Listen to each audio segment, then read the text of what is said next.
بسم اللہ الرحمن الرحیم الحمد للہ الذی انزل لہدایتنا الاسلام وبین لنا الحلال والحرام والصلاة والسلام علی سیدنا محمد خیر الانام وعلی آلہ واصحاب العظام الی یوم القیامہ اما بعد۔ حضرات، اس وقت ایک اہم ترین ٹاپک پر اس لیے گفتگو کرنے کی ضرورت محسوس ہو رہی ہے اور مختلف جہتوں سے اس کے تقاضے بھی آئے ہیں کہ اس کی وجہ سے یہاں کی نئی نسل برباد ہو رہی ہے، اور وہ ٹاپک یہ ہے کہ ہمارے بے شمار دکاندار بھائی سگریٹ بیچنے کا کام کرتے ہیں اور چھوٹے بچوں کو سگریٹیں ہاتھ میں دی جا رہی ہیں۔ سگریٹ تمباکو کی بنی ہوئی چیز ہوتی ہے اور وہ انسانی صحت کے لیے انتہائی مضر ہے۔ تمباکو اور تمباکو سے جڑی ہوئی تمام چیزیں، چاہے وہ حکم کے ذریعے سے تمباکو پیا جائے، چاہے سگریٹ کے ذریعے سے، چاہے سگار کے ذریعے سے، اس کا فائدہ کچھ بھی نہیں ہے، نقصان ہی نقصان ہے۔ صحت کا نقصان الگ،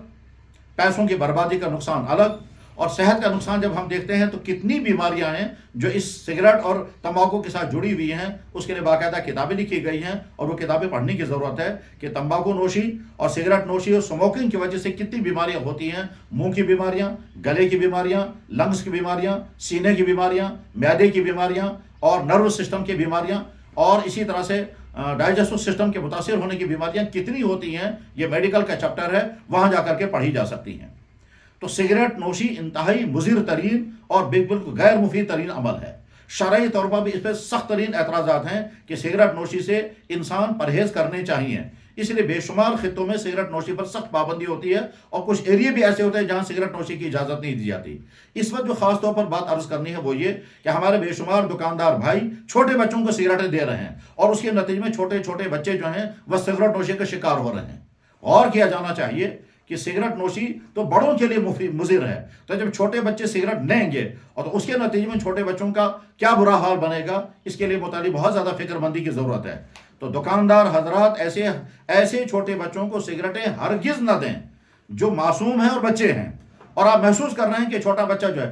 ہو سکتا ہے یہ بچہ کہے گا میرے ابو نے سگریٹ منگوائی ہے، یا میرے چاچا اور ماموں نے یا انکل نے سگریٹ منگوائی ہے، تو آپ اسے بے تکلف کہیے جس نے منگوائی وہ خود آ کر لے لے۔ چھوٹے بچوں کے ہاتھوں سے منگوانا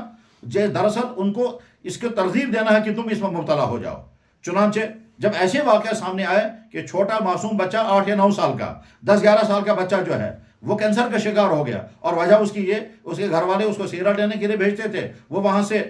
کچھ دنوں تک تو سگریٹ لاتا رہا، بعد میں اس نے خود تجربہ کرنے کا ارادہ کیا، چنانچہ اس نے خود پینی شروع کر دی، پہلے چھپ چھپ کر پیتا رہا، بعد میں جب اس کو عادت لگ گئی تو سب کے سامنے پیتا رہا، اور چونکہ ابھی وہ معصوم بچہ تھا، اس کی باڈی کے اندر ابھی وہ ہارمونز جوانی کے پختہ نہیں ہوئے تھے، اسی وقت سے اس نے جب دھواں اندر لینا شروع کیا، کچھ دنوں کے بعد اس کا لنگس کا کینسر ہو گیا اور وہ اس وقت بسترے پر پڑا ہوا ہے۔ تو گزارش یہ ہے والدین کو اپنے چھوٹے بچوں کو استعمال نہ کریں، اور دکانداروں سے درخواست ہے کہ وہ چھوٹے بچوں کے ہاتھ سگریٹ مت بیچا کریں۔ بڑوں کے لیے سگریٹ حلال ہے یا حرام ہے وہ اس وقت بحث نہیں ہے، نقطہ یہ ہے کہ سگریٹ نوشی اور تمباکو نوشی انتہائی مضر ترین چیز ہے، اور وہ بے شمار بیماریوں کا ذریعہ بنتی ہے،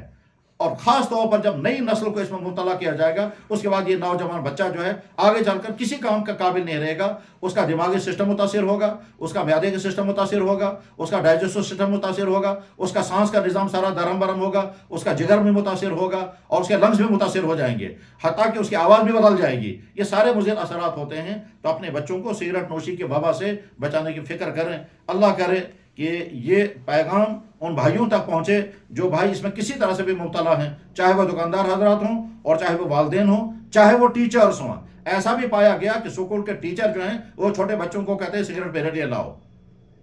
یہ بھی نہیں ہونا چاہیے۔ آپ تو اپنے بچوں کے لیے رول ماڈل ہیں، وجہ اس کے کہ آپ اس کے ساتھ ان کے سامنے وہ چیز کریں جس کے نتیجے میں بچہ آگے کہے گا جب میرے سر مجھ سے یہ کروا رہے ہیں تو مجھے کرنے میں کیا حرج ہے۔ اللہ کرے یہ باتیں کسی کے دل آزاری کے بجائے کسی کے سدھار کا ذریعہ بنیں۔ وآخر دعوانا ان الحمد للہ رب العالمین برحمتک یا ارحم الراحمین۔